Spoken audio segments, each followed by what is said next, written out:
So today we'll see the last section, and by Krishna's mercy, we should be able to finish up this chapter, and we'll try to start off with chapter 4. This section begins with Arjuna asking a question, and then Krishna answers that question for the rest of the chapter. Please repeat after me. Om Namo Bhagavate Vasudevaya. Om Namo Bhagavate Vasudevaya. Om Namo Bhagavate Vasudevaya. Om Namo Bhagavate Bhagavate Vasudevaya. Om Namo Bhagavate Vasudevaya. Om Namo Bhagavate Vasudevaya. Okay, so any volunteers for our reading today?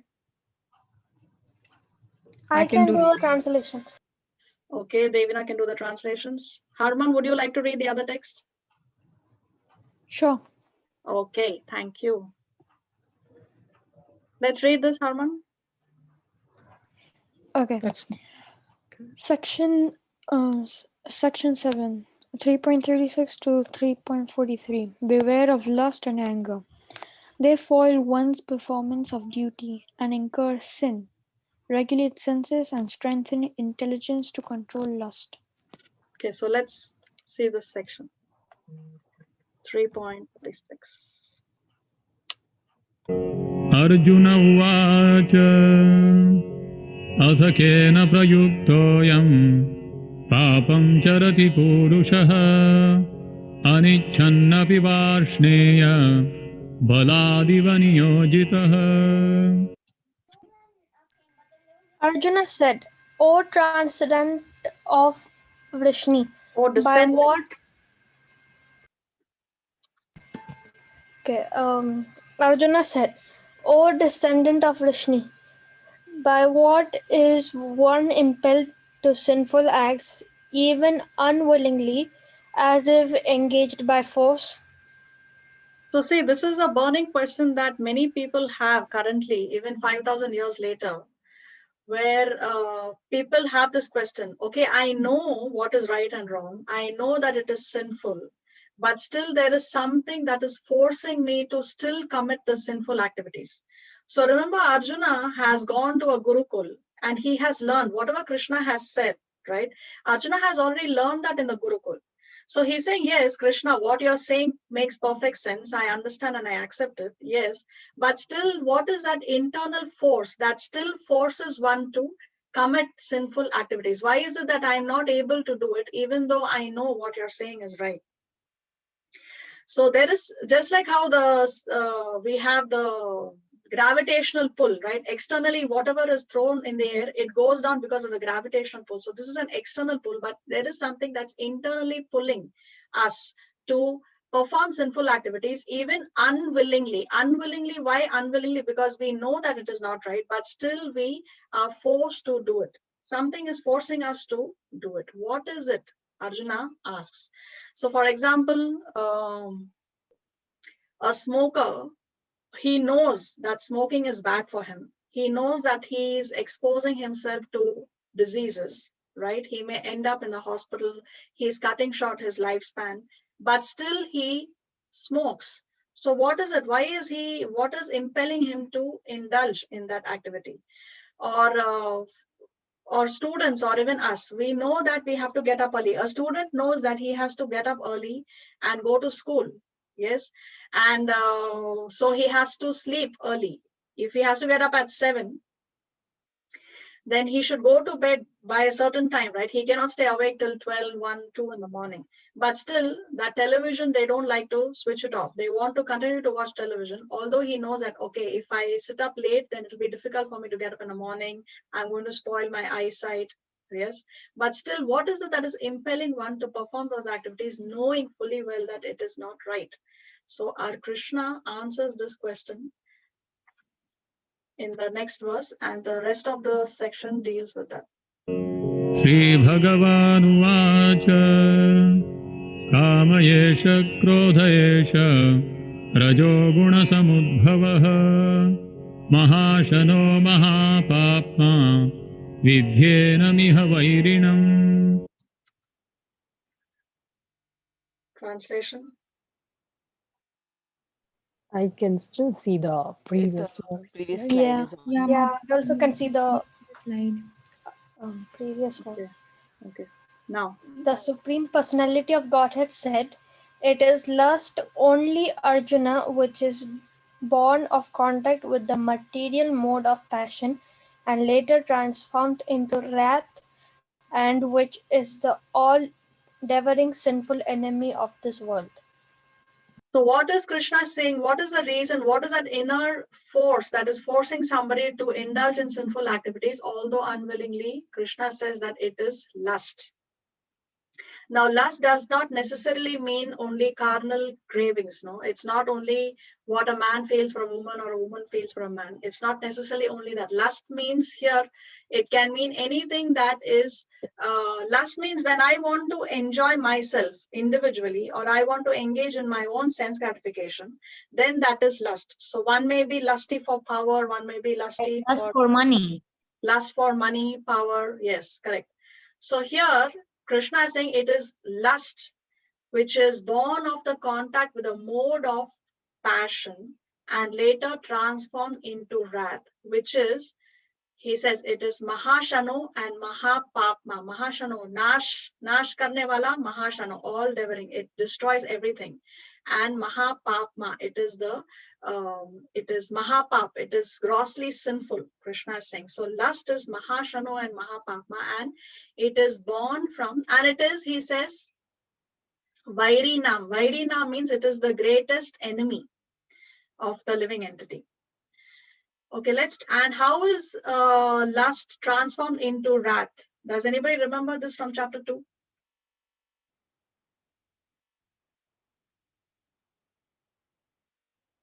Mataji, I can quote a verse. Okay, which one? Dhyayato Vishayan Pumsa Sangaseshu Pujayate Sangat Sanjayate Kama Kamat Krodho Vijayate. Okay, do you know the verse number? Let's go there. Huh? Do you know the verse number? The verse number? Okay, yeah, the verse number is 62. 2.62. Okay. Was it the chain where it was like lust, if lust and then anger, and then if anger is, and then bewilderment of intelligence, and Yes, exactly. Yes, exactly. We saw this, the 8-step trajectory to tragedy. Remember, we titled it like that. Yes. So here, this is the quote that we just, was it Varun who quoted it or Aditya? Mataji was Varun. Okay, that was brilliant, Varun. Thank you so much. So here in 2.62, Krishna had said that when contemplating the objects of the senses, a person develops attachment from them. From attachment, lust develops, and from lust, anger arises. But the question is, how does anger arise from lust? Under what condition?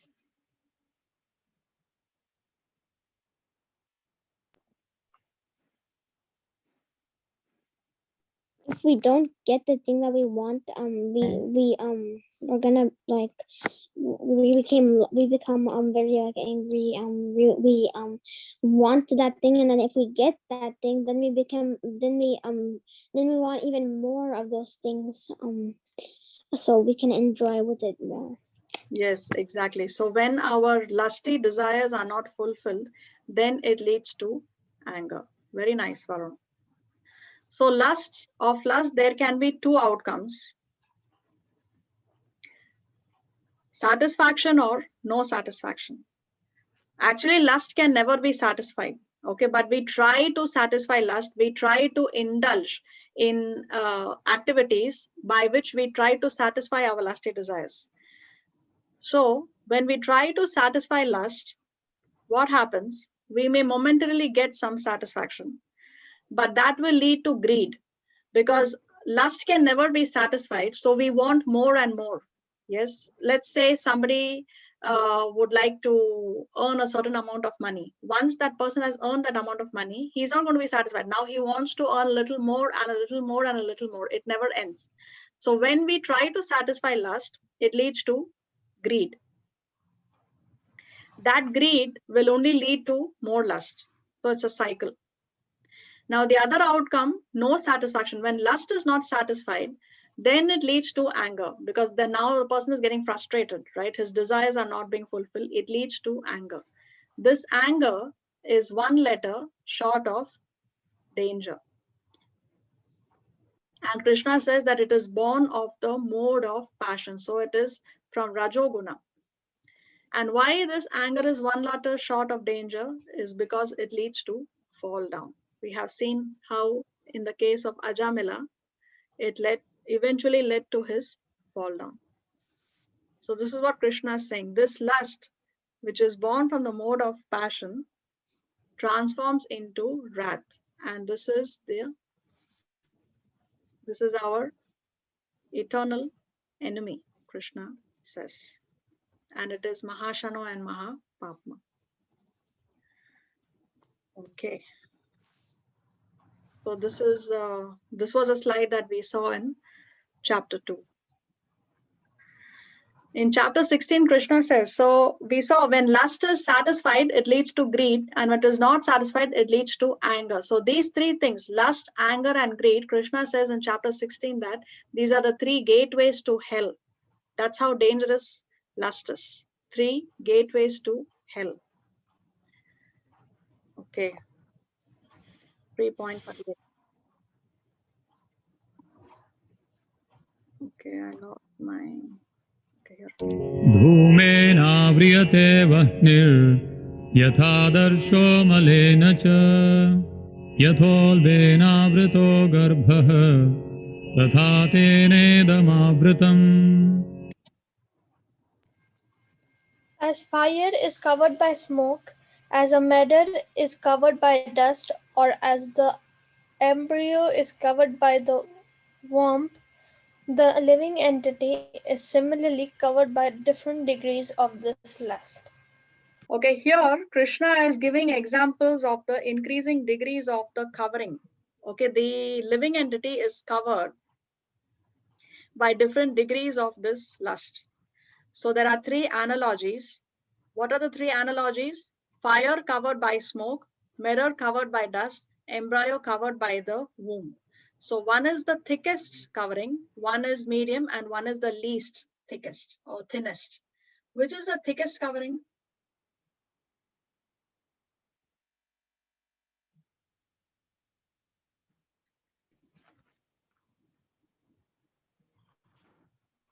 Okay, give me a minute. Somebody is calling me. 1 second.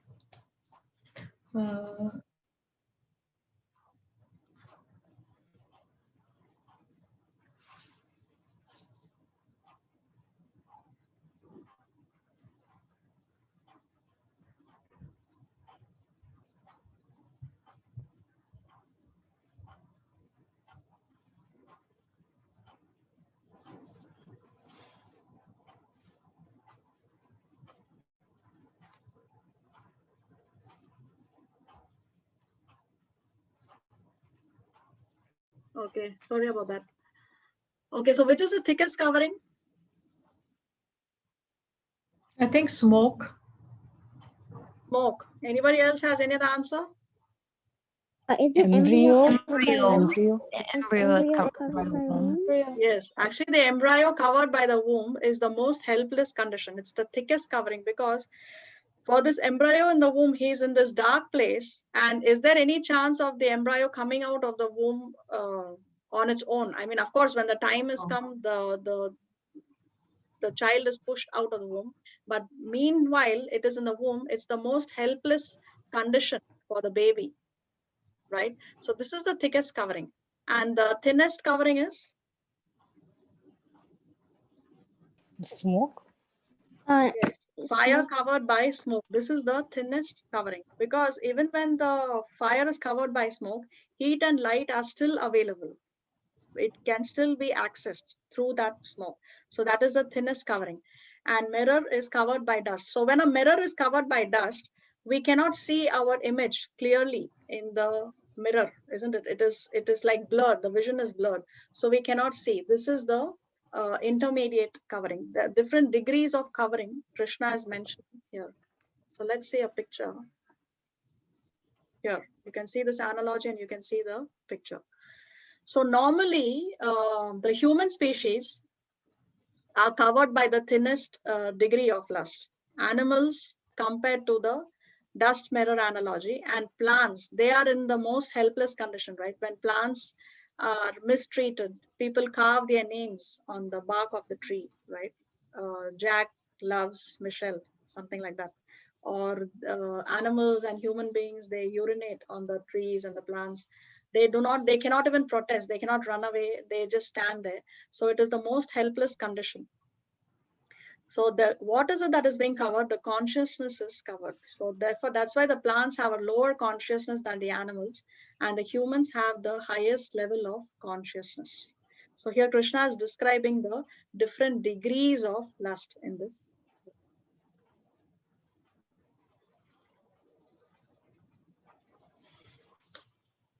39. आवृतं ज्ञानमेतेन ज्ञानिनो नित्यवैरिणा कामरूपेण कौन्तेय दुष्पूरेणानलेन च.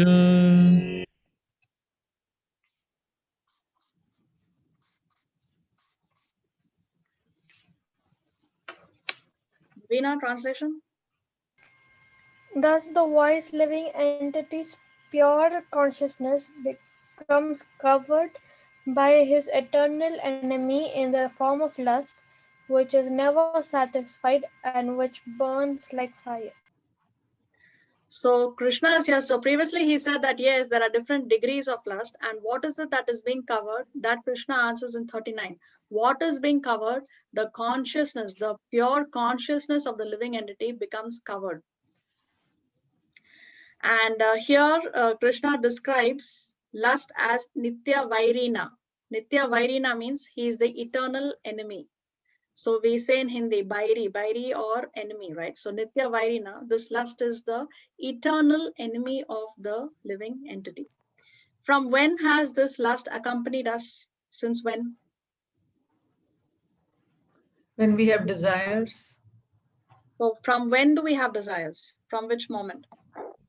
The moment we came to the material world. Exactly. The moment from when we have descended in the material world, we have lusty desires, right? So these desires are there from them. So millions of lifetimes, years ago or lifetimes ago, when the moment we came to the material world itself, this lust has been our eternal enemy. And what does Krishna say? Lust is never satisfied. It burns like fire. The more we try to satisfy lust, the more we try to indulge in activities to satisfy our lusty desires, the more it will burn like fire. We can never satisfy lust.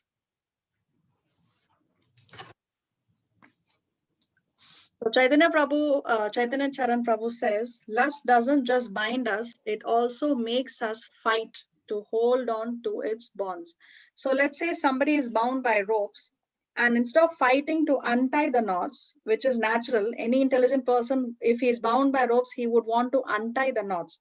But instead of untying the knots, he fights instead to hold on to those bonds. He is fighting to hold on to those ropes.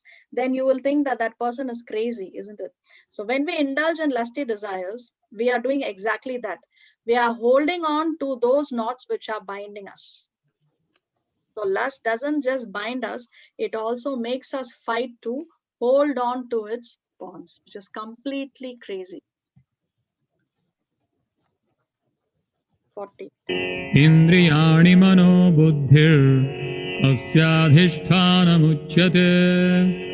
एतैर्विमोहयत्येष ज्ञानमावृत्य देहिनम्.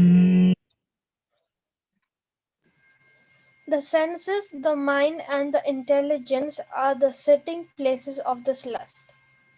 Through them, lust covers the real knowledge of the living entity and bewilders him. Here Krishna is explaining to us, where is this lust situated? So he's telling us, okay, your enemy is lust. And now he's telling us at what strategic points is your enemy situated? Where is he located? So where is this lust located? In the senses, in the mind, and in the intelligence. In our own senses, our own mind, and our own intelligence, this lust is sitting. So this lust is using our own resources to destroy us.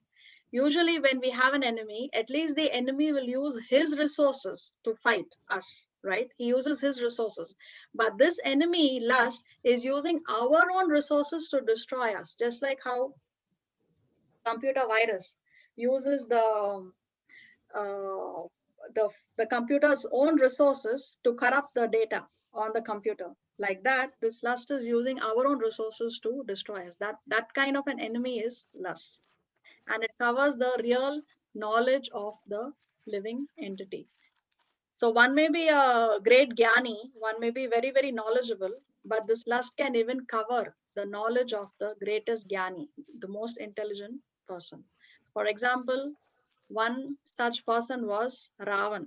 Ravan had a lot of knowledge, jnana, but he lacked vijnana. He was not able to transport that knowledge. He was not able to put that knowledge into practice. See, normally an ideal situation for us would be that whatever jnana we have, 100% we should try to transform, put into practice. 100% jnana, we put it into 100% vijnana. That is the ideal situation, right? But most of the time we may not be able to do it. So if we are able to put only 20% to practice, then 80% of the knowledge remains only at the theoretical level. It is not put at the practical level. In the case of Ravan, you can say that probably 100% of his jnana was not put into practice. So lust can bewilder the knowledge of the living entity also. It can bewilder even the greatest of jnanis.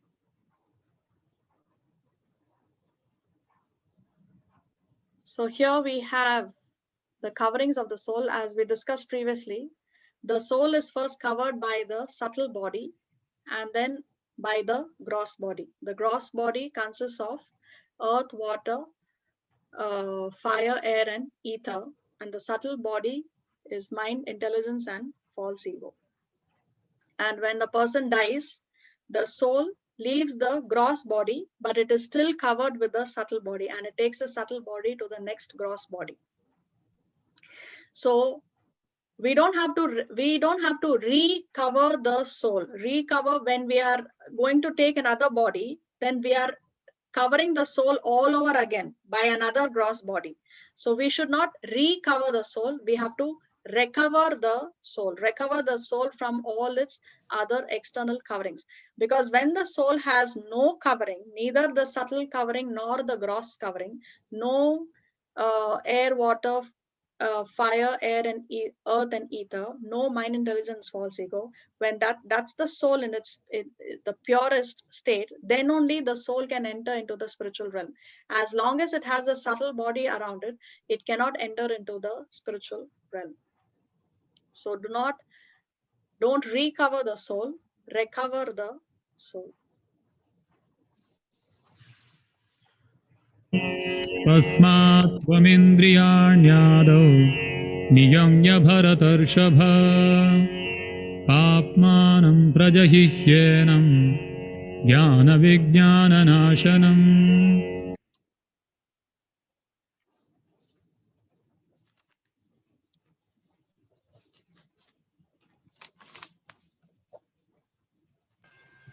Therefore, O Arjuna, best of the Bharatas, in the very beginning curb this great symbol of sin, lust, by regulating the senses, and slay this destroyer of knowledge and self-realization.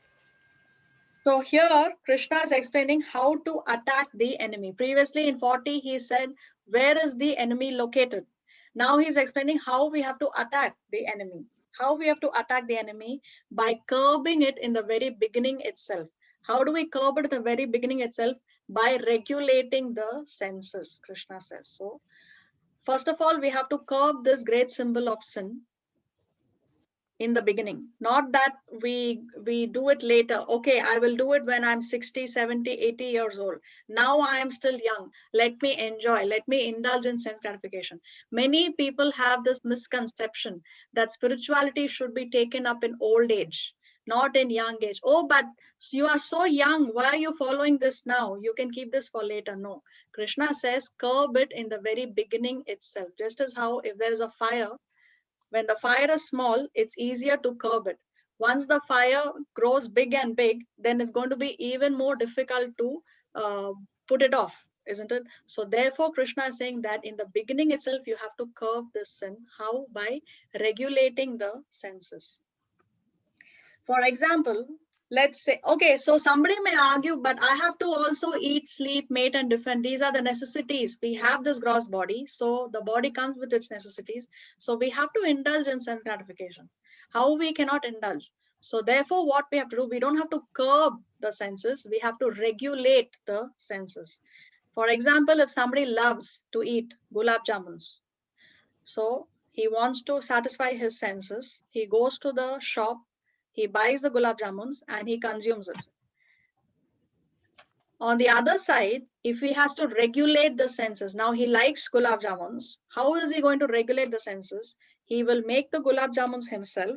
He will offer the gulab jamuns to the Lord and then he will eat it. Now, in both cases, his senses are satisfied, right? He has eaten the gulab jamun, so he satisfied his desire to consume the gulab jamun. So both ways, his senses are satisfied. But in one case, he satisfied it by regulating the senses. In the other case, he did not follow any regulations. Now, if he is going to offer the gulab jamuns every time he likes to enjoy the gulab jamuns, slowly, slowly over a period of time, is his love for gulab jamun going to increase or his love for the Lord going to increase? What is going to increase with a period of over a period of time? Love for the Love for Lord. the Lord. Yes, obviously the love for the Lord only is going to increase over a period of time. So that's the magic of regulating the senses. Okay, both either ways, in both cases, you can satisfy your senses, one with regulation, one without regulation. Okay. So, and Krishna says that this is the Jnana Vijnana Nashanam. This is the destroyer of knowledge and self-realization. So lust can destroy both Jnana and Vijnana. That's how dangerous. Okay, let temptation trigger an alarm bell, not a welcome tune. So because Krishna is saying that curb it in the very beginning itself, the moment there is some temptation, it should ring alarm bells in our minds. We should look at it as danger. No, no, no, this is not good for me. We have to look at it in big, bold, red letters, danger. Instead of taking it as a welcome tune, oh, let me just indulge in the act. So let's not see temptations as welcome tunes, but they have to trigger an alarm bell in our minds.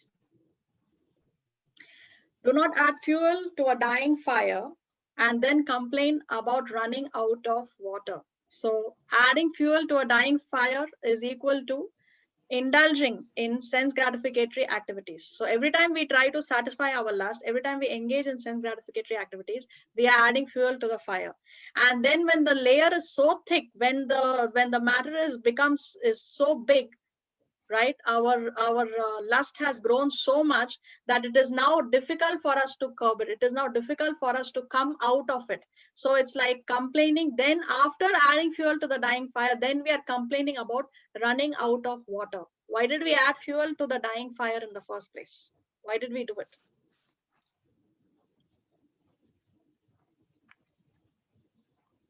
इन्द्रियाणि पराण्याहुर् इन्द्रियेभ्यः परं मनः मनसस्तु परा बुद्धिर् यो बुद्धेः परतस्तु सः. The working senses are superior to dull matter. Mind is higher than the senses, still higher than the mind. And the soul, is even higher than the intelligence. Okay, let's see this with a diagram. The senses are higher than dull matter. Mind is higher than the senses. Intelligence is higher than the mind, and the soul is higher than intelligence. And of course, higher than the soul is the super soul. So here, dull matter refers to gross elements: earth, water, fire, air, and ether. Higher than the gross matter, higher than earth, water, fire, and ether are our senses. Why are our senses higher than the gross elements? Let's read this, Harman. The senses are different outlets. Let's read that paragraph, those 3 lines. Okay. Soul provides consciousness because No. of which. The second last paragraph. The senses are different Oh, outlets. okay. The senses are different outlets for the activities of lust. Lust is reserved within the body, but is given vent to the senses. Therefore, the senses are superior to the body as a whole: earth, water, fire, air, ether. So the senses, okay, now lust is within the body, but how is it fulfilled? Through the senses, our lust is fulfilled, isn't it? Therefore, senses are higher than the gross body. Now let us read why mind is higher than the senses. Can you read that even though, Harman?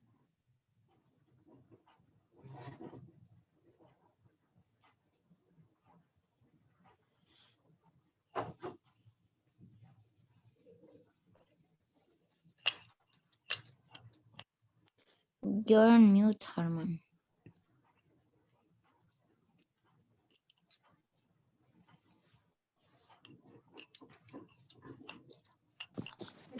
Yeah. Soul provide from where again? From Even the though the soul. body, Even though the body functions of the senses may be silent and at rest, the mind is active and it will act as it does during dreaming and fantasizing. so even if we are not engaging the body and the senses in sense gratificatory activities, mentally we may be engaging in those activities because the mind travels so fast, just as how we may dream or we may fantasize. So although now if I want to eat gulab jamuns, I have to go and buy and then eat, okay, for my own sense gratification. But in my mind, I can mentally imagine, oh, the taste of gulab jamun. I'm just imagining the taste of the gulab jamun, and my mouth starts to water. Yes, so that's how I mentally engage in these activities. So the mind is higher than the senses because the mind travels much faster. Higher than the mind is the intelligence. Let's read why. With intelligence. With intelligence, one can develop the determination to control the mind.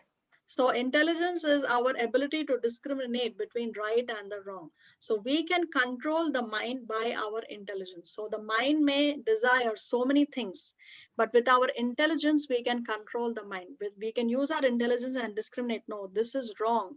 My mind wants this, but this is wrong. So I have to tell my mind to just shut up and don't make such demands. So with our intelligence, we can control the mind. Now, higher than intelligence is the soul. Let's read why. Soul provides consciousness because of which intelligence, mind, senses, and gross elements work. So the soul is providing consciousness. Previously, we read in chapter 2, know how consciousness is the symptom of the soul. So it is the soul which is providing consciousness to intelligence, mind, senses, and dull matter. Because without the soul, it is nothing but a dead body. Therefore, the soul is higher than intelligence. But higher than the soul, of course, is the super soul because we are all parts and parcels of the Supreme Lord. So this is the hierarchy that Krishna is speaking of in 42. Working senses are superior to dull matter. Mind is higher than the senses. Intelligence is higher than the mind. And the soul is even higher than intelligence. The mind may be a drinker, but the intelligence doesn't have to be a bartender. So we can control the mind with our intelligence. The mind may be a drinker. In my mind, one may want to drink, right? But the intelligence doesn't have to be a bartender. The intelligence doesn't have to provide to the mind all that the mind desires. We can use the intelligence to refuse supplying to the mind every single thing that the mind desires. So the mind may be a drinker, but the intelligence does not have to be a bartender.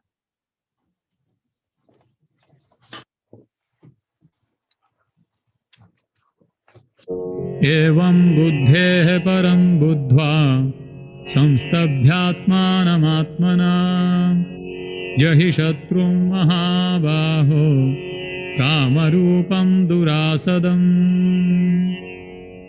ॐ तत्सदिति श्रीमद्भगवद्गीतासूपनिषत्सु ब्रह्मविद्यायां योगशास्त्रे श्रीकृष्णार्जुनसंवादे कर्मयोगो नाम तृतीयोऽध्यायः।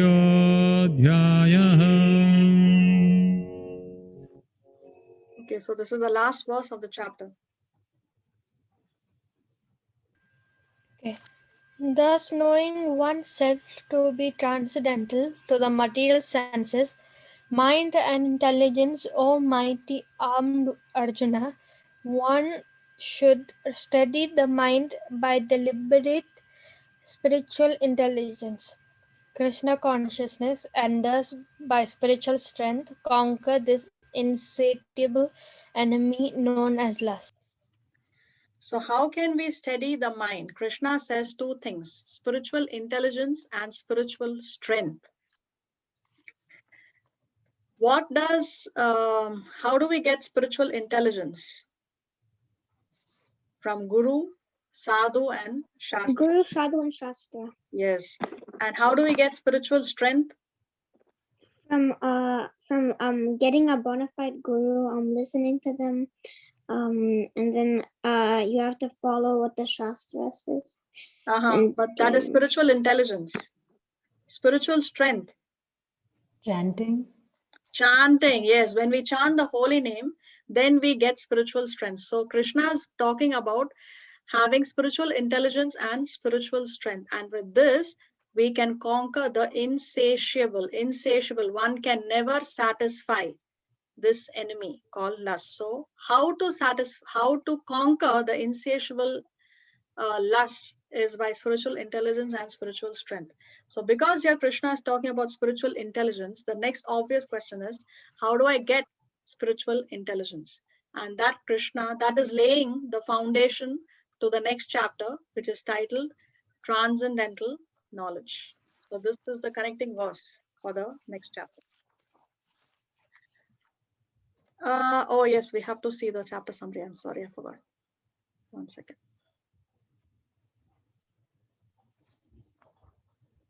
Let's read this, Harman. Yeah, sure. Chapter summary. Chapter 3, Karma Yoga. 3.1 to 3.9, Karma Yoga is better than Jnana Yoga. 3.10 to 3.16, if you're not qualified even for Karma Yoga, then practice Karma Kanda. 3.17 to 3.24, if you are qualified for Jnana Yoga, still practice Karma Yoga to set the example. 3.25 to 3.29, difference between Karma Yoga and Karma Kanda. 3.30 to 3.35, how Karma Yoga elevates. 3.36 to 3.43, overcome lust, the main obstacle on the path of Karma Yoga.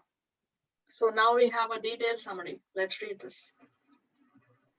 Verses 1 to 2. At the opening of the third chapter, Arjuna is confused by Krishna's instructions in the previous chapter. He has misconceived that Krishna is telling him to control his senses and fix his mind and intelligence on the Supreme is incompatible with the performance of action. Therefore, he questions why Krishna is requesting him to engage in warfare. Verses 3 to 35. In response, Krishna explains Karma Yoga, the performance of actions free from desire for selfish, fruitive gain, and dedicated to the Supreme Krishna.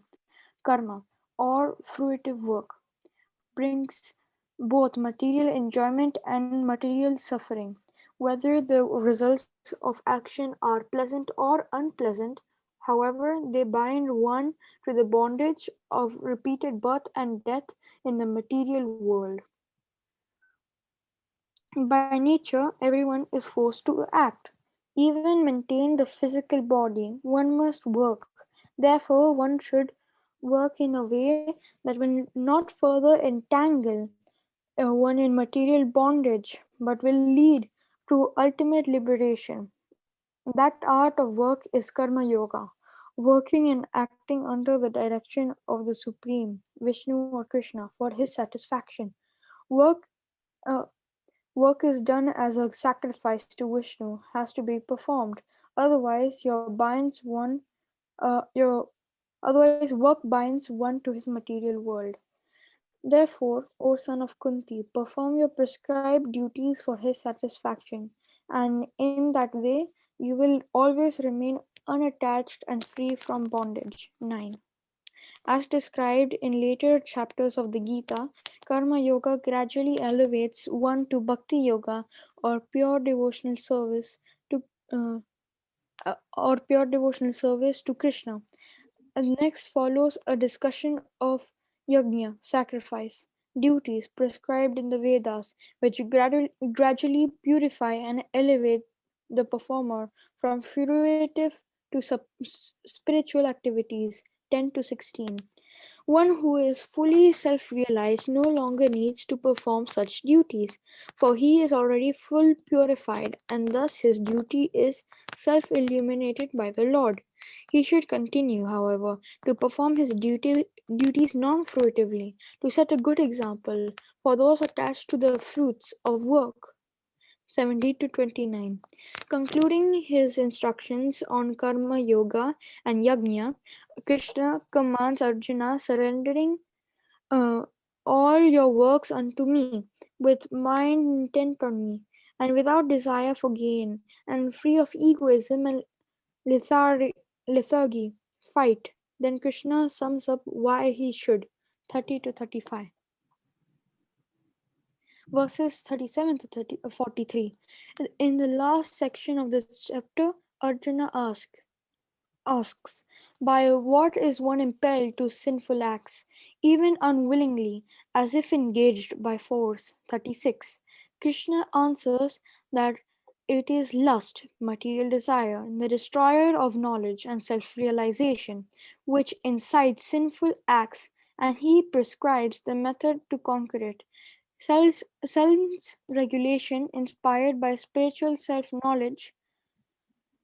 The senses, indriyas, mind, manas, and intelligent, buddhi, are the repositories of lust. Knowing the self to be transcendental to the material senses, mind, and intelligence, one should control the lower self by the higher self, and thus, by spiritual strength, conquer this insatiable enemy known as lust.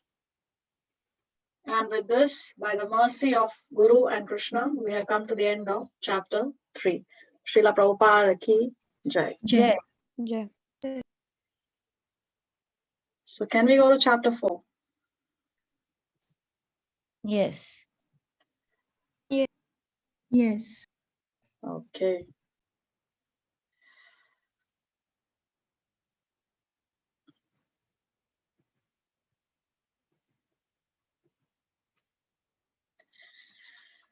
So chapter 4 is titled Transcendental Knowledge, and it has a total of 42 verses. So as we discussed previously, Krishna ends chapter 3 by saying that we have to, by spiritual knowledge, we can overcome this insatiable enemy called lust. So how to do it?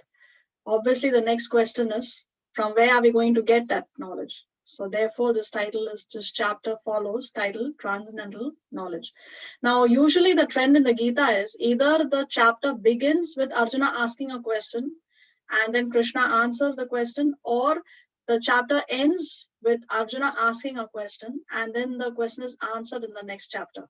But this chapter 4 is beginning off without Arjuna asking any question. So chapter 3 also ended by Krishna. The verse was spoken by Krishna only, and chapter 4 also begins with Krishna only speaking. So here he's answering the questions, or he's giving this knowledge without Arjuna asking any question. Okay, so this is flowing. Krishna on his own, he is giving this knowledge to Arjuna, this chapter. So before we go to the chapter, we need to understand the Falashruti, or the benefits of hearing, reciting, or chanting this particular chapter. So the story, so these stories are from the book called Gita Mahatmya. Gita Mahatmya is a conversation between which two personalities? Shiva and Parvati. And Parvati. Yes, Lord Shiva and Parvati. And this is a conversation within another conversation. Which is the other conversation, and from which book is it?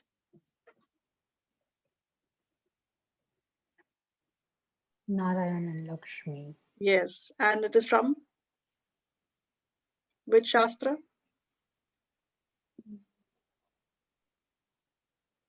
Which Purana? Padma Purana? Padma Purana. Yes. Okay, so the story goes that there was a saint called Bharata, and he lived in Kashi. And every day he would recite. Can you guess which chapter of the Gita he would recite every day? 18. No, 15. no. 4. 4. Yes, we are reading the 4th chapter, right? So 4th chapter. every Falashruti is like that only. Okay.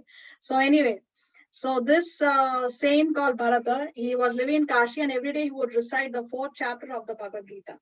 And once he traveled to a place called Tapodan, and there he took the deity. I mean, he took the darshan of a deity of Krishna over there. Now, on the way, he rested under 2 trees, under bale trees. Bale is a fruit you get in India. I don't think it's there in Chile. I don't know what it is called in English, though. Anybody knows what is bale in English? Okay, anyway. So he is resting under 2 bale trees, and he rests in such a way that he puts his head on one tree and his feet are resting on the other tree. Then after some time, after he has had sufficient rest, he just gets up and he leaves the place. Now within 6 days, both these trees dry up, and in the sense that they have died and the soul has left the tree body. Now these 2 souls, then they take their next birth as daughters of a very, very pious Brahman. Now, when these girls were 7 years old, they went to Kashi again for pilgrimage, and they saw Bharat over there. And immediately they fall at his feet and they profusely thank him. So here Bharat asks him, "Why are you thanking me? What have I done?"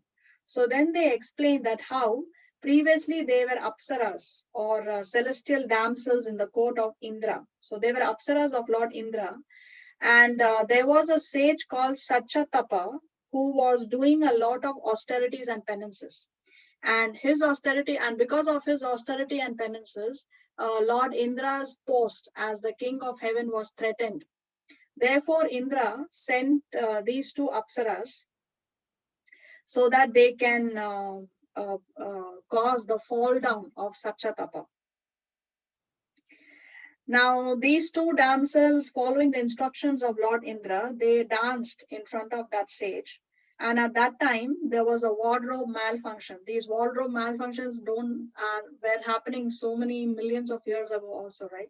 So the cloth from their body slipped and exposed their body. Therefore, the sage was very, very angry, and he cursed them to take their next birth as bale trees. And therefore, they were those 2 bale trees, right? But then they asked for forgiveness from the sage. And then the sage said that, okay, this curse will only last until sage Bharata will pass by. And then you will get benefited. And he also blesses them that you will remember your past birth, your past lives. So then, because this sage went and rested under the tree, these souls that were in the tree body, they got liberated from the body of that tree. And then throughout their lifetimes, these 2 girls, they also chanted the 4th chapter of the Bhagavad Gita, and ultimately they attained Krishna Bhakti and went back to Vaikuntha. Let us read this text. Harman. By the way, Bale, I wrote it in the chat as I just searched it up. Okay. Gita Mahatmya, chapter 4.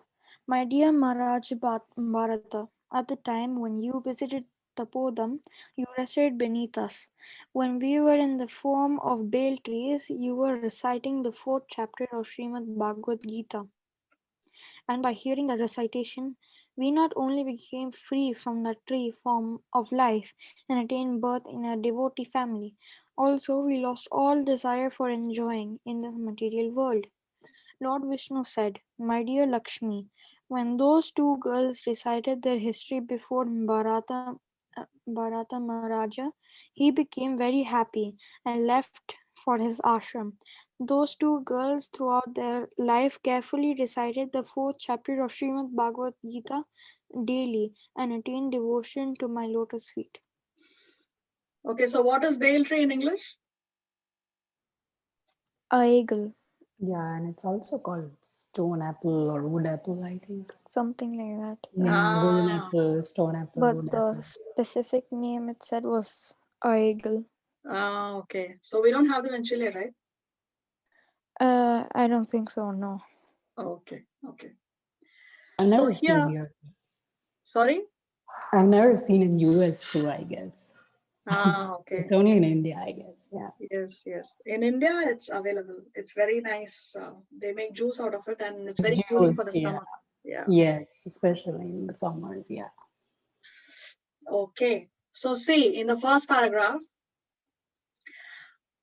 uh, you were reciting the fourth chapter of the Srimad Bhagavad Gita, and by hearing that recitation, we not only became free from that tree form of life and attained birth in a devotee family, we also lost all desire for enjoying in this material world. So, what is the falashruti of hearing this chapter? We get a human birth. Not only do we get a human birth, we get a human birth in a Brahmana family.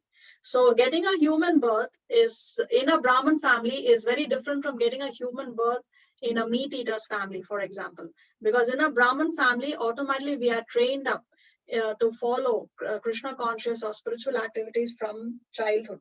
So therefore, human birth in a Brahmin family is higher than human birth in a non-devotee family or in a meat eater's family. And not only does one receive human birth in a Brahmin family, but he receives it with a consciousness of detachment.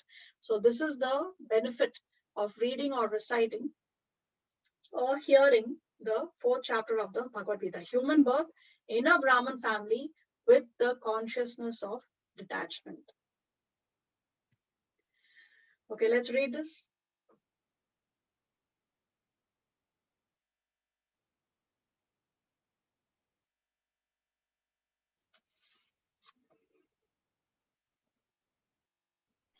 Arjuna asks, "What impels one to commit sin?" BG 3.36. Krishna replies, "It is lust. One can conquer it by spiritual intelligence, Krishna consciousness, or transcendental knowledge." Chapter 4 deals with transcendental knowledge. So this is how we connect chapter 3 and chapter 4.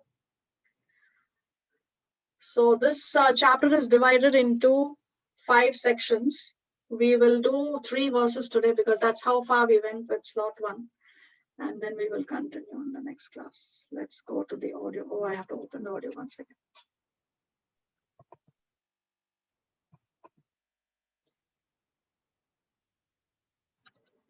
अथ चतुर्थोऽध्यायः श्रीभगवानुवाच इमं विवस्वते योगं प्रोक्तवानहमव्ययम् विवस्वान्मनवे प्राह मनुरिक्ष्वाकवे ब्रवीत् एवं परम्परा 1 second. Sorry. It went beyond. प्रवे ब्रवीत् Okay, let's read the translation.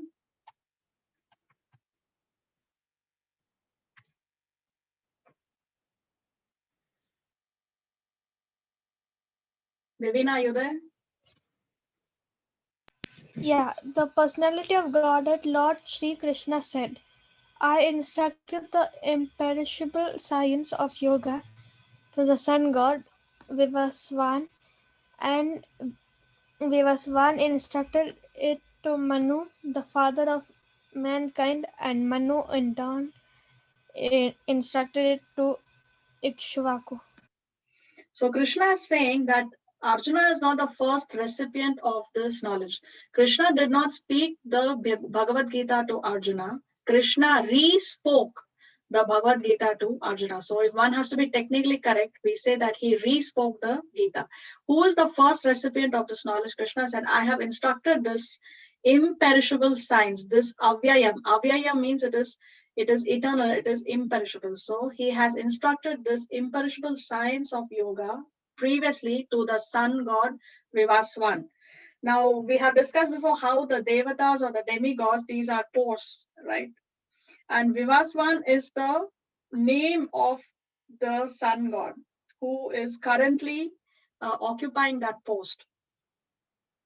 And Vivaswan instructed it to Manu. So this is the disciplic succession, the Guru Parampara. Krishna spoke it to Vivaswan. Vivaswan spoke it to Manu, the father of mankind. And Manu in turn instructed it to Ikshvaku. So Arjuna is not the first recipient of this knowledge. So one may ask, why did Krishna speak it to the sun god? Let us see. Okay, let's first trace the history of the Gita here. Let's read this.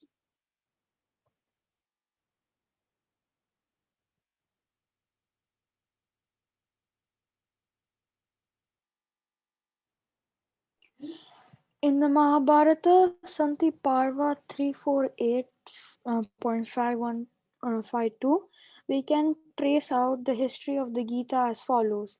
Treta Yugadau Cha Tato Vivasvan Manave Dadau Manuscha Loka Virti Artham Susta Yeks Swakave Dadau Ikshvakuna cha tat kathito vyapya lokan avastitha. In the beginning of the Treta Yuga millennium, this science of relationship with the Supreme was delivered by Vivasan to Manu. Manu, being the father of mankind, gave it to his son Maharaja Ikshvaku, the king of this earth's planet and forefather of the Raghu dynasty, in which Lord Ramachandra appeared. Therefore, Bhagavad Gita existed in the human society from the time of Maharaja Ikshvaku. So in which yuga did Krishna speak this to the sun god? Treta Yoga. Yes, in the beginning of Treta Yuga. And in which yuga did Krishna re-speak this knowledge to Arjuna? Dwapar. Dwapar Yuga. Yeah, which part of Dwapara Yuga, the beginning or the end? End. Beginning. End, yes, end, Oh, correct. end. Because the day Krishna left the planet, then immediately Kali Yuga started. So this was at the end of Dwapara Yuga. So one may ask, okay, we'll come to that later. Let's read these bullet points. Yeah. The knowledge of the Bhagavad Gita is imperishable. 2. The sun god of this millennium is known as Vivasvan. 3. Lord Krishna originally made Vivasvan his first disciple to understand the science of Bhagavad Gita. 4. It was re-spoken by the Lord to Arjuna about 5,000 years ago. So one may ask, if the Bhagavad Gita was spoken thousands of years ago, doesn't that make it outdated? No, because it's still spiritual knowledge. Because it is directly spoken by Krishna himself, it doesn't come with an expiry date. Okay, it is something that's valid across all yugas, for all categories of people. Many people think that Bhagavad Gita is only for the Hindu. It's a Hindu scripture, they would say. But if you go to see, nowhere in the Bhagavad Gita, you will find the word Hindu. Actually, Hinduism is not even a religion. What is it that was followed by everybody? It was Sanatan Dharma. Dharma. Sanatan Dharma. There is no religion called Hinduism. How did this word Hinduism or the word Hindu come into existence? This word was given by those who invaded the country, right? The Muslim invaders and the Britishers, when they invaded the country, they would call everybody who would live on the other side of the river Indus. Now, this Indus River flows in the northwest part of the country. Okay, so the majority of the country is on the other side of this Indus River, so northwest part. So they would refer to anybody who was staying on the other side of the Indus River as Indus. Indus, Indus. So these are the Indus, like that. That Indus became Hindus over a period of time, and then Hindus, from that word Hindu came the word Hinduism. So actually there is no religion called Hinduism, and nowhere in the Gita you will see this word Hindu or Hinduism, because what everybody followed was Sanatan Dharma. So the Gita wisdom is beyond being dated and beyond becoming outdated. Now somebody may ask, why sun god? Why did Krishna choose the sun god? Let's see the answer to the question. He is also a Kshatriya and is the father of all Kshatriyas who are descendants of the sun god. Sun is the center of all planetary systems. The planets survive because of the heat and the light from the sun. So we see that how the sun is a very, very powerful personality. He's a great authority. Therefore, Krishna has spoken this knowledge to the sun god. 4.2. Evam parampara praptam imam rajarshyo viduhu sakale neha mahata yogo nashtah parantapa. This supreme science was thus received through the chain of disciplic succession, and the saintly kings understood it in that way. But in course of time, the succession was broken, and therefore the science as it is appears to be lost.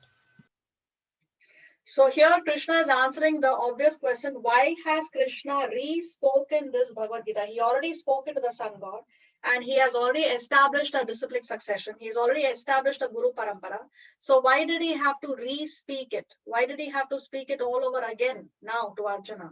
So he's saying that this chain of disciplic succession was in the course of time, it was broken, and therefore this science as it is appears to be lost. He doesn't say the science is lost. He says the science appears to be lost.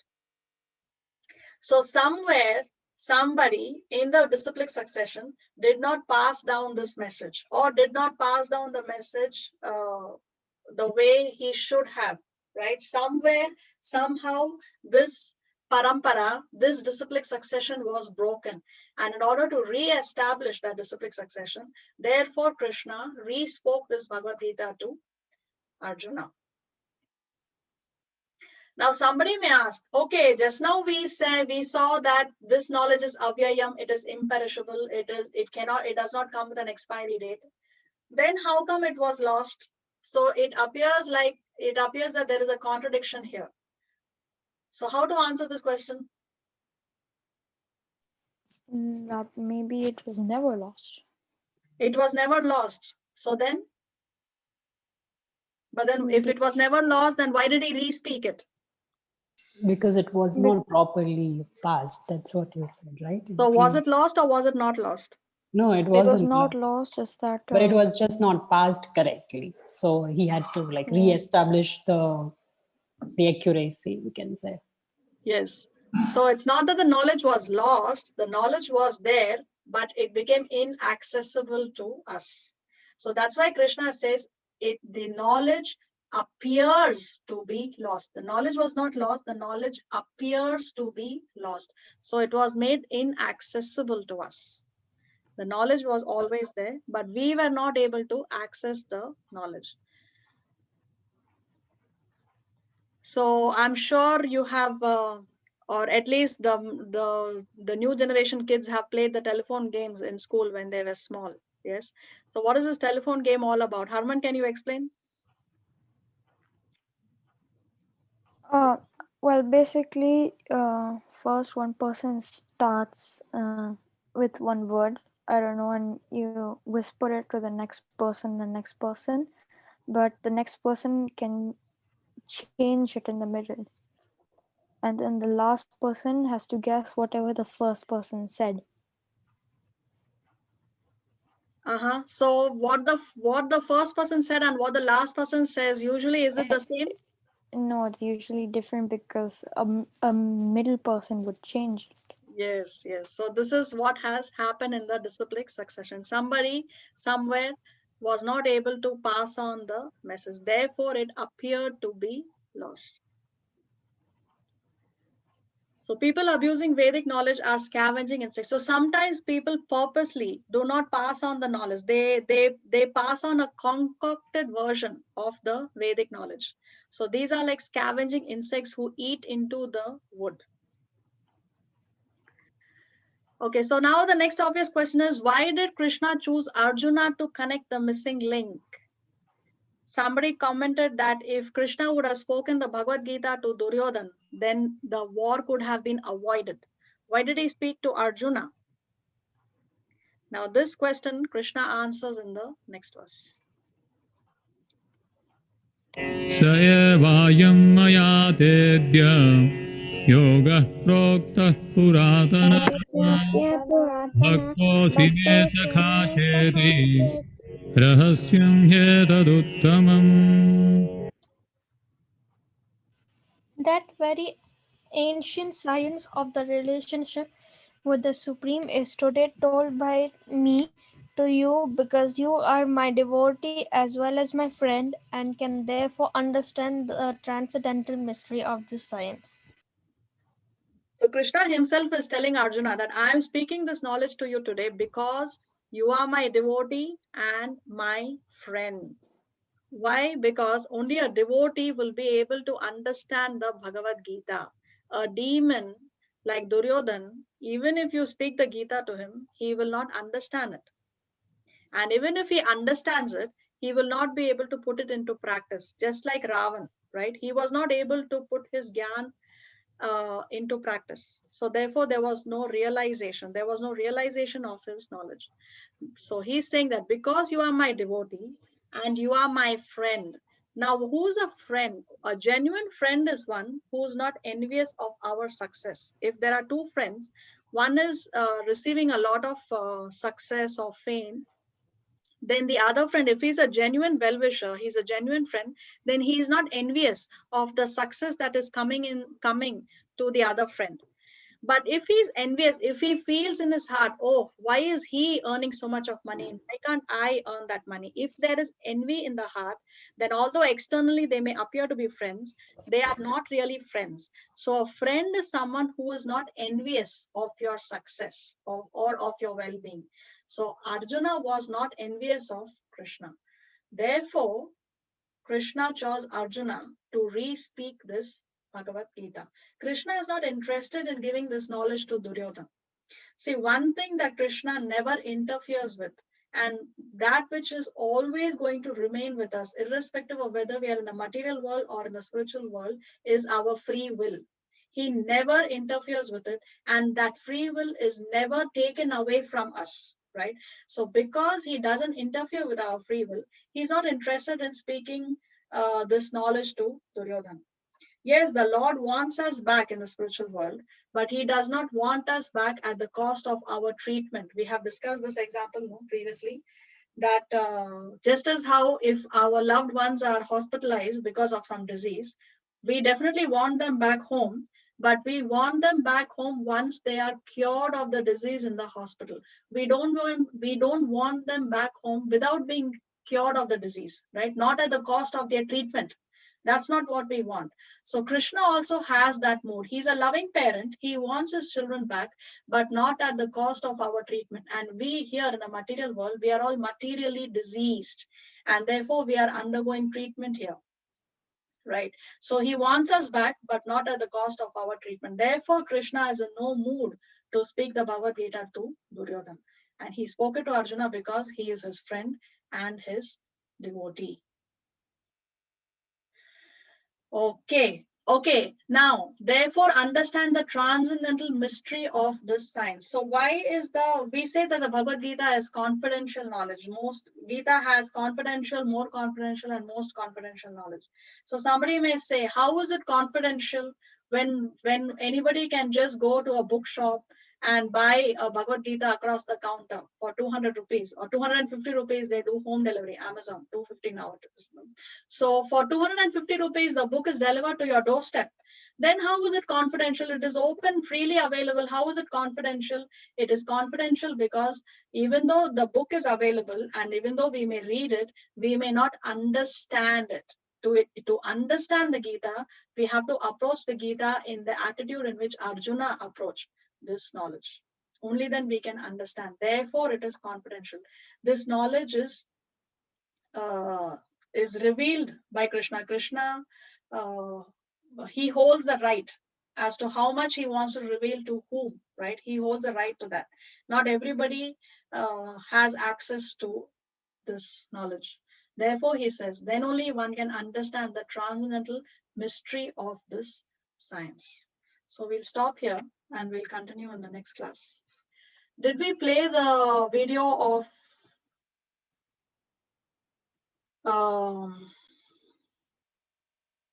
what's that name? Ambarish and Durvasa? No. Okay, so I played it for slot 1. Let's watch it. 1 second.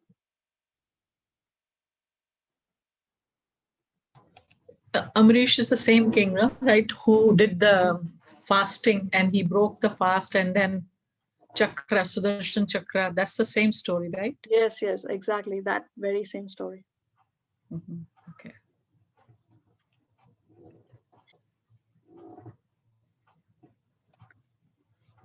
So Ambarish was a king, but he was also a devotee. And he had followed the Ekadasi fast.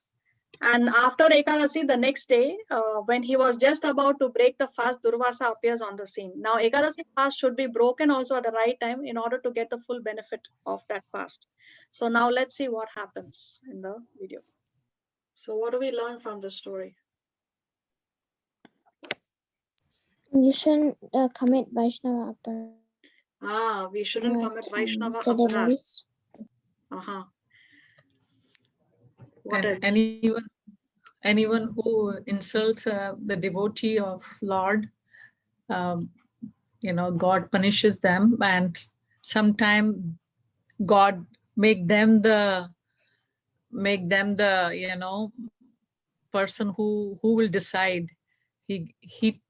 He not only protects his devotee, but he also makes sure that that lesson is taught to the other person who has caused that kind of bad behavior. Even if it's a great sage, whatever it is, but still he had anger, and because of that, God taught him a good lesson. Yes. The only way that we can get over Vaishnava aparadh is to ask for forgiveness. We have to ask for forgiveness to the person you insulted. Exactly. Yes. The only way is by asking forgiveness from the Vaishnava that we have offended. Even the Lord will not forgive us, right? So, and then we discussed how the devotee of the Lord is more merciful than the Lord. So here in this case, Lord Vishnu was ready to kill, but because Ambarish forgave him, Durvasa was spared his life. Any other lessons from this story? Mataji, I have a question. To control your anger. Control the anger. Okay. Yes, Varun, what's your question?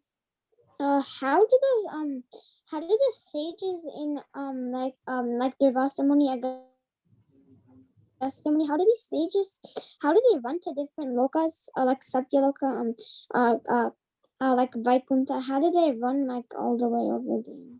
Yeah, because Durvasa had mystic powers because of the potency of his tapasya, of his austerities. He had developed mystic powers. So yes, when we engage in severe tapasya, then we can get those kind of mystic powers. So Durvasa was able to travel to any lokas. That was his ability on the strength of his austerities. Oh. Able to do it. But he also misused his mystic power because he insulted the Lord's, devotee for no reason because of his Exactly. ego or anger. Yes, yes. So that happens mostly when sages engage in tapasya and dhyana yoga, no, these mystic powers are granted to them as a side benefit. So what happens in most cases is they get distracted by those mystic powers, right? So now they are thinking that they are powerful, and then they have forgotten the goal. The goal is to attain the supreme. So because they have attained these mystic powers as a side benefit, they get distracted from the goal of life. So this happens to many people, and that's what happened in the case of Durvasa. Okay.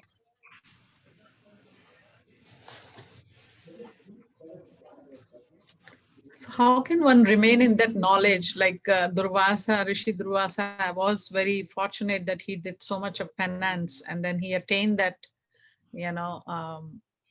that boon, that he was gifted with all those other blessings, and but he misused. But how one can prevent it, that you stay and maintain that same level, not get distracted, and in that state of mind? Yeah, so we have to bring in bhakti. We can follow any process or path. We can follow Jnana Yoga, Dhyana Yoga, Karma Yoga, but ultimately everything has to cross through Bhakti Yoga. So these are like horizontal bars, these are vertical bars, the other yoga systems, but Bhakti is like the horizontal bar. It has to all ultimately cross through the level of Bhakti. If that Bhakti element is missing, then we will get distracted. So we have to bring in Bhakti. I had a question about the first story that you told us about the chapter 4. Okay. I didn't really understand when you said that he would only read chapter 4. Why is that? Okay, so he has a particular attraction. So we may have a particular attraction towards a particular chapter. Although, of course, the entire Bhagavad-Gita is very auspicious, right? But still, we may have, this is my favorite verse from the chapter, or this is my favorite chapter. Like that, we can have some portions which are more dear to us. So for him, the 4th chapter was very dear to him. It was his favorite chapter, and therefore Okay. he was reciting the 4th chapter every day. Okay, thank you. You're welcome. I had a question regarding the same thing. Like, you said, right, that those damsels were dancing and then wardrobe malfunctioning happened and then the sage cursed. But then, like, I don't know if it's like a vague question, but like, what is their fault? Like, it was just a mistake, right? Like, why did he curse them? Yeah, so because it was not their fault, when they asked for forgiveness, then the sage has reduced the sentence. So sometimes curses can be a blessing in disguise. Okay, in this case, because of that curse, ultimately then they were delivered. So that curse was a blessing in disguise. When a great personality curses you, that curse also can be a blessing. Just as how Narada Muni once cursed the sons of Kuber to become trees, Trees, yeah, right, yeah. in the Damodar Leela. But then even that curse by Narada Muni was a blessing in disguise, because ultimately then they were delivered by Krishna himself. So when great personalities curse you, that curse can be a blessing. That curse also is a blessing. Yeah, good way to look at it. Yeah. I have another question. Like Ravana also, he was blessed with knowledge and he was learned.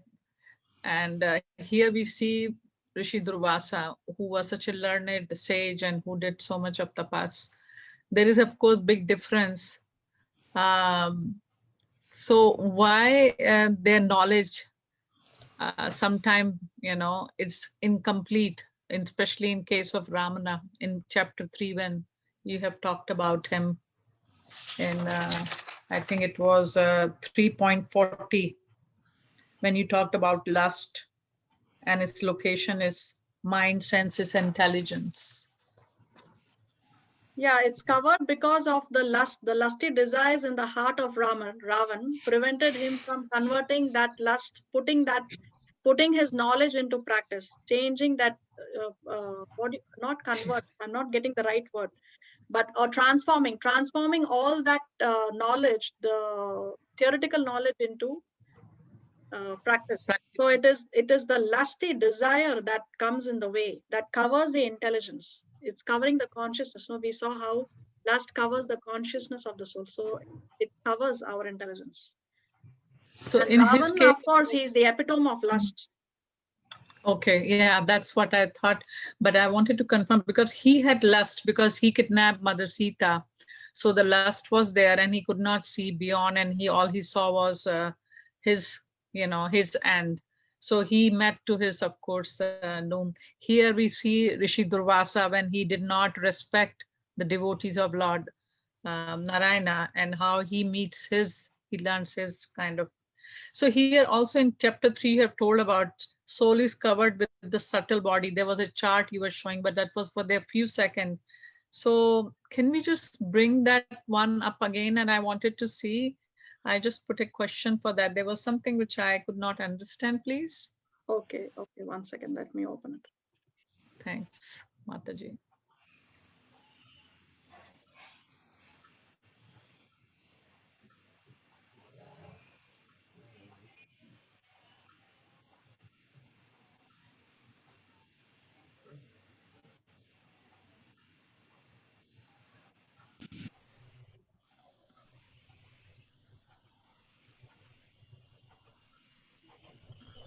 I think there are 5 elements which are there: air, water, and that.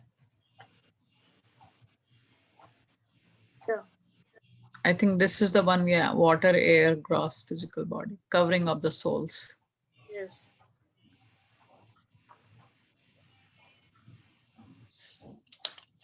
So is this the same gross body, like we have that layers in us, and in that these are the 5 like elements which are the layer we have, and then the subtle body you have put, in the corner there, that which is kind of inside this.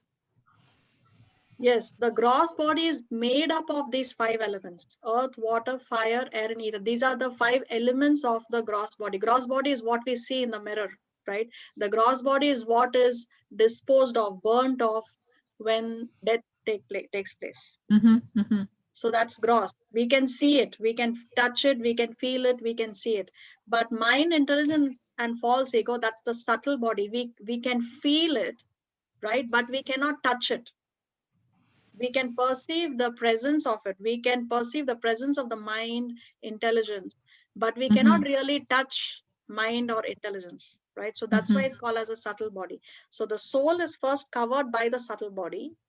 The subtle body is made of mind, intelligence, and false ego, and then it is covered by the gross body. So the subtle body is different, definitely. The soul is the one who's inside, right? And then comes the subtle body and then the gross body. Is that correct? Yes, correct. Okay. So at the time of that, it's the soul which leaves the body. It's not the subtle body. Is it the subtle body which is also they talk about? Because I get confused between subtle body and the soul. I feel they are same, isn't it? No, the soul is covered by the subtle body, and at the time of death, the soul, along with the subtle body covering, leaves the gross body. Okay, now I got it, because that's what I was thinking. That I got confused. I thought a subtle body is same as the soul, but now it is clear. So, okay, I understand now. Thank you. When the soul enters the spiritual realm, only the subtle body disappears, is completely dissolved. But as long as we are changing bodies, we are going from one body to another body, then the subtle body continues to cover the soul in the material world. So is it kind of like a protection, or what it is like? It is made of like we go with our mind, intelligence, It's when not a we leave the protection. body. It's the contaminated state of the soul. The soul is see, the soul by itself is pure, but because we are in the material world, we are contaminated. So this is a contaminated. The contamination covering of the soul. Okay. That's why there is no space for subtle body in the spiritual realm, because in the spiritual realm there is space only for completely pure soul. There is no space for the subtle body there.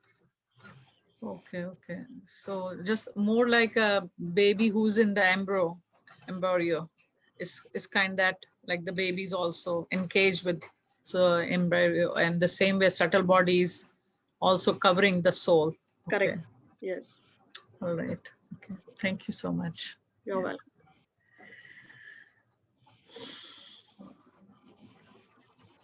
Mataji, you were going to answer a question from last week. Oh, yes, yes. Thank you for reminding me. So Komal had a question, and her question was why there are no women in the 12 Mahajans. Yes, and we tried to give some answers, and obviously Komal was not satisfied, neither was I satisfied. So I asked my Bhakti Shastri teacher, and he gave me a perspective, and I also asked Prabhu Nirantara, and he gave me his perspective. So my Bhakti Shastri teacher pointed out to me that in the pastime of Bali Maharaj, you remember the story of Bali Maharaj where Vamana asked him for 3 steps? Yes. So then Bali Maharaj's wife comes into the picture in that pastime, and she speaks to Vamana Dev, and she talks of philosophy higher than even Bali Maharaj. Now Bali Maharaj's name is there in the 12 Mahajans. Okay. He is one of the 12 Mahajans. But Bali Maharaj's wife speaks of philosophy higher than even Bali Maharaj, higher than one who's there in the 12 Mahajans. But his name is there in the 12 Mahajans. Her name is not there in the 12 Mahajans. She talks about how is it that people can promise to give something to you, my Lord, when actually everything belongs to you. So what she's trying to say is, how can Bali promise you everything that he possesses, because actually that does not belong to him, that anyway belongs to you, and now he has promised to give you his body, but even the body does not belong to him, even the body belongs to you, my Lord. So she's speaking a higher philosophy than her husband, and her husband is there in the 12 Mahajans.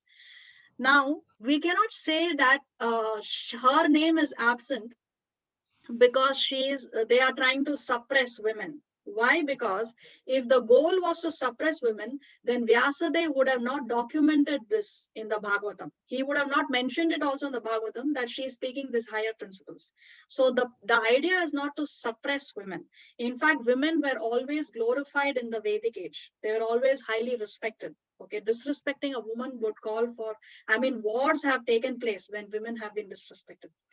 So then what is the reason? So it's not written in the Vedas anywhere, but the plausible and possible explanation is that women themselves, because of their nature, they themselves take a back seat. They themselves are in the background. They don't want to come to the forefront, because by nature, women are very simple and they derive joy just by taking care of their children and families. That's by nature, a woman is like that, right? Very simple, and they are happy taking care of their children and their families.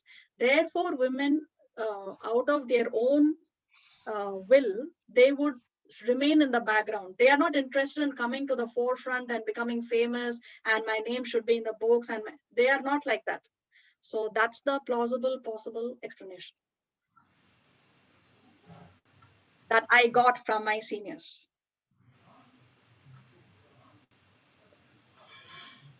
So Komal doesn't look happy.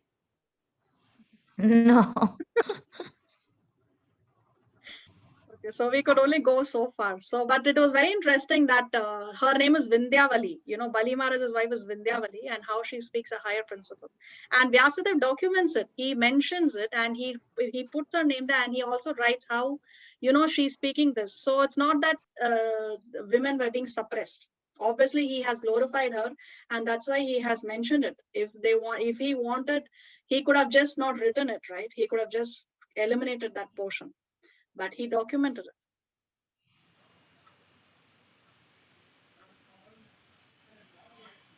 Okay. What else?